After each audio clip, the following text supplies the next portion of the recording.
check it.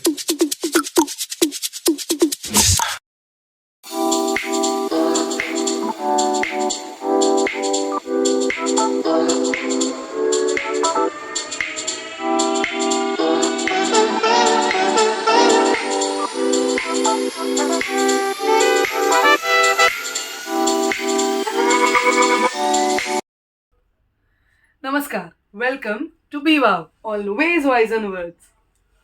Yes, तो आज भी फिर मेरे साथ है मेरी बेटी साजरी। तो साजरी, हाय कहिए सबको। हाय, वंडरफुल। आज साजरी के हाथ में कुछ एक चीज है जो साजरी आप सबको दिखाना चाहती है। साजरी, क्या है आपके हाथों में? Unicorn. Unicorn. Oh my God, तो ये तो साजरी का फेवरेट। बनाया। यस, यूनिकॉर्न का पेन है उसके पास, यूनिकॉर्न की बुक है उसके पास।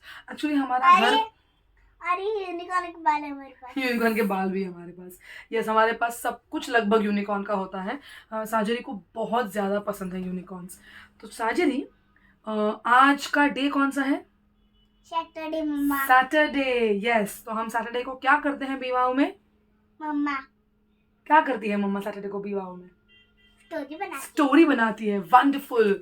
तो आज हम वापस आ गए हैं सैटरडे स्टोरी सेशंस की तरफ। Yes, I welcome you all to Prakash the Saturday story sessions. चलो, तो साजरी, चलो आज की स्टोरी की शुरुआत करते हैं।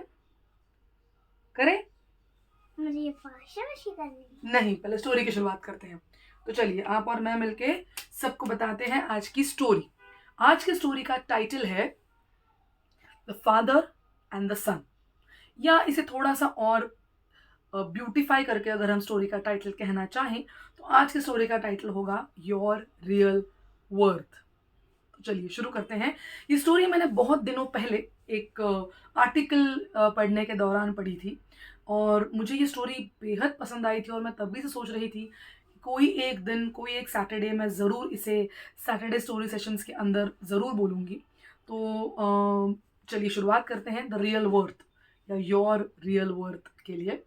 तो स्टोरी कुछ इस प्रकार है कि एक पिता और एक बेटे, या एक पिता और एक पुत्र के बीच की ये स्टोरी है।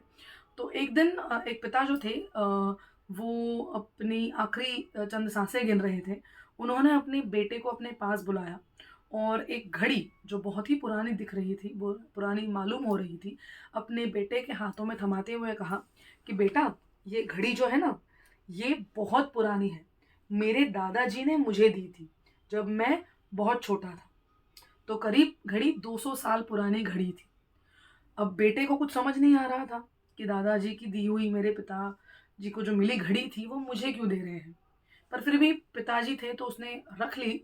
और जैसे ही उसने घड़ी को अपने पास रखा, पिताजी ने कहा कि बेटा, मैं एक काम तुमसे चाहता हूँ कि तुम इस घड़ी को लेकर एक जौहरी के पास जाओ, एक सोनार के पास जाओ और इसे बेचना नहीं, बस इसका भाव मेरे लिए जानकर लेकर आओ। क्योंकि घड़ी भले ही 200 साल पुरानी थी, पर उसका जो सोना था वो आज भी चमक रहा था, खरा सोना था। घड़ी में जो हीरे लगे हुए थे वो भी काफ़ी चमकदार थे। तो जैसे कि पिता ने कहा, बेटा उस घड़ी को लेकर जौहरी के पास पहुंचा, सोनार के पास पहुंचा। अब सोनार ने देखा, सोनार देखते ही पहचान गया कि घड़ी में असली सोना है और असली हीरे हैं। तो उसने घड़ी का वज़न करते हुए बेटे को एक भाव बताया। तो वो भाव था, मैं इस घड़ी के आपको 2000 रुपये दे सकता हूँ। बेटा बोला ठीक है। बेटा घड़ी लेकर घर वापस आ गया।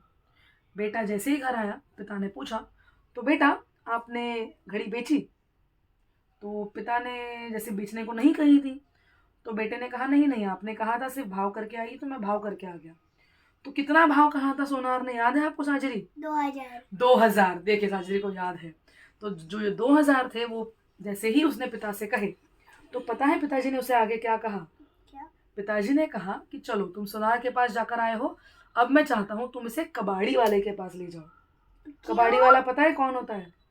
जो रद्दी सामान लेता है। रद्दी। हाँ जो रद्दी बेचता। हाँ, जो रद्दी बेचता है, जो रद्दी सामान लेता है, जो पुराना घर का सामान आपसे खरीदता है, बराबर। तो कबाड़ी वाले के पास जाने के बाद उस कबाड़ी वाले ने घड़ी को देखा और कबाड़ी वाले ने बेटे से कहा मैं इसके तुम्हें ज्यादा से ज्यादा 50 रुपए दूंगा। कितने? 50। 50। तो देखो साजरी, स्टोरी धीरे धीरे आगे बढ़ रही। तुम्हें मजा आ रहा है? मजा आ रहा है तुम्हें? हाँ, बहुत ज्यादा। हाँ, बहुत ज्यादा। चलो बढ़िया है। आगे और एक इंटरेस्टिंग ट्विस्ट है स्टोरी में। पता है क्या ट्विस्ट है? चलो सुनो। ओके, तो साजरी इस स्टोरी का आगे का पार्ट सुनते हैं। अभी आप तैयार हो? Very good. तो अभी क्या हुआ था ना कि जैसे ही बेटे ने अपने पिता से कहा कि कबाड़ी वाले ने 50 रुपए बताए, तो पता है पिताजी ने आगे क्या कहा बेटे से?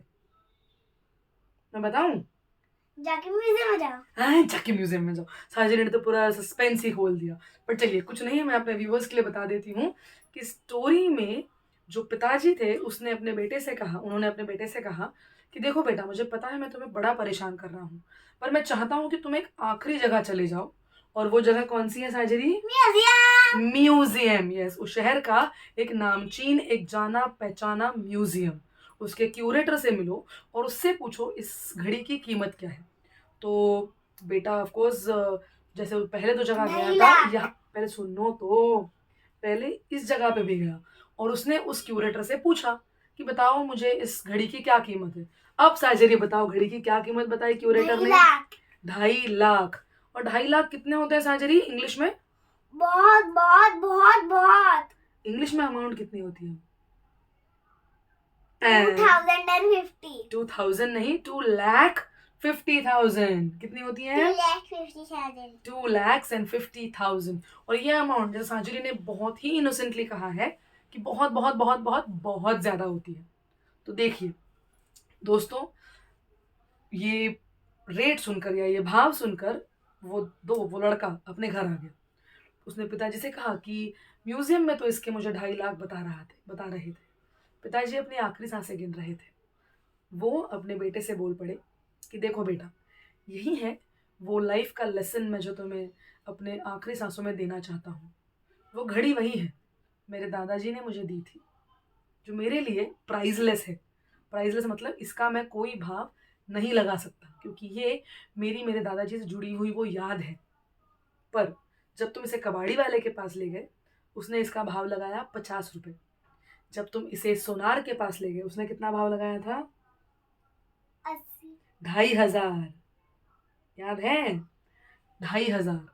और जब तुम इसे उस म्यूजियम में ले गए जो पुरानी चीजों का एग्जीबिशन करते हैं, पुरानी चीजों को, हाँ, पुरानी चीजों को अपने जगह पे रख के उसकी शोभा बढ़ाते हैं, उसकी कीमत हो गई 2.5 लाख। 2.5 लाख। तो घड़ी वही थी मेरे दोस्त, वो घड़ी वही थी मेरे बेटे, पर उसकी हर जगह पर कीमत बदलती गई। तो मुझे तुम्हें आज बस यही सीख देनी है कि अपनी सही कीमत सही जगह पर पहचानो। जहाँ पर तुम्हारी कीमत नहीं, वहाँ वो जगह शायद तुम्हारे लिए सही नहीं, ये जान लो। तो दोस्तों, स्टोरी तो यही समाप्त होती है। उस बेटे को अपनी सीख मिल गई है, पर मैं जानती हूँ हमें और आपको इस स्टोरी से बहुत बढ़िया सीख मिली है। हम बहुत बार, क्या बोलना है, बोलिए साजरी आपको। तो साजरी मुझे बताइए, घड़ी तो सेम थी हर जगह, सही है, पर उसकी हर जगह पे अलग अलग कीमत थी, राइट? क्यों ऐसा हुआ रहेगा आपको लगता है? अलग अलग कीमत थी। तो उसकी वजह क्या है पता है आपको? उसकी वजह यह है कि हमें अपनी असली वैल्यू पता होनी चाहिए। इसीलिए शुरुआत में मैंने स्टोरी का टाइटल बताया था, नो योर वैल्यू और नो योर वर्थ।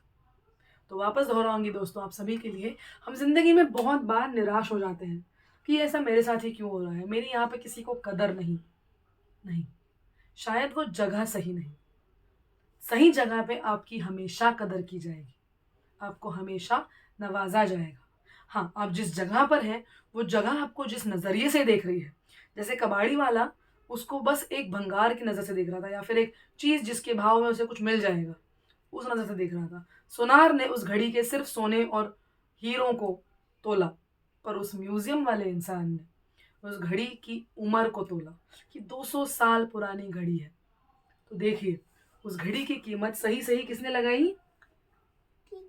म्यूजियम ने ना। सही बात है। तो साजरी आप भी याद रखिए कि हमें अपनी सही कीमत पता होनी चाहिए और हमें उस कीमत की सही जगह भी पता होनी चाहिए। तो चलिए, मैं और साजिरी आपकी यहाँ पर अलविदा लेते हैं आपसे। वो ये कुछ बोल रही है, बट साजिरी हम स्टोरी के आखिर में क्या बोलते हैं? Good bye tata. Good bye tata नहीं, आप भूल गए ना। आप बोलते ही रहते हो, जो इम्पोर्टेंट बात है वो तो साजिरी बोलती नहीं है, तो वो मैं बोल देती हूँ आपको। तो चलिए, यहाँ पर मैं आपसे दुआ लेती हूँ, आपसे गुड बाय करती हूँ, और मैं आशा करती हूँ कि आपको बाकी स्टोरीज की तरह ये स्टोरी भी पसंद आई होगी। तो please do like share and subscribe. Do like share and subscribe. क्या बेल सब्सक्राइब आइकन को प्रेस लाइक कीजिए, करो और हमारे वीडियो पे 200 मिलियन लाइक दो। लाइक दो। यस, लेकिन कौन से चैनल को? चैनल का नाम तो बताइए। B wow. B wow, always wise in words. चलिए, बाय बाय।